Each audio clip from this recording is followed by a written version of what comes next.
Tänään tehdään hoviruoka lihapiirakka tarjoiluehdotuksen mukaan.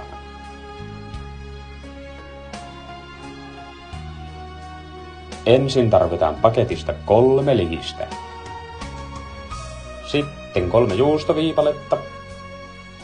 Ja 2 kinkkuviipaletta myös. Pari nakkimakkaraa tästä näin. Sitten lapsen ruskeahko paita lautaseksi. Ja raakaa pekonia. Ja koska raakaa pitää olla, niin melkein rakakananmuna. Sitten alkaa paras osuus, eli tämän kaudeden kasaaminen. Kylmät nakit ekan lihiksen väliin näin. Sitten toinen lihis siitä ja kinkut rullalle siihen niin. Unohtamatta rulattuja juustoja. Kansi päälle ja viimeisen lihiksen kimppuun. Lihis auki ja lellöä munakasta väliin.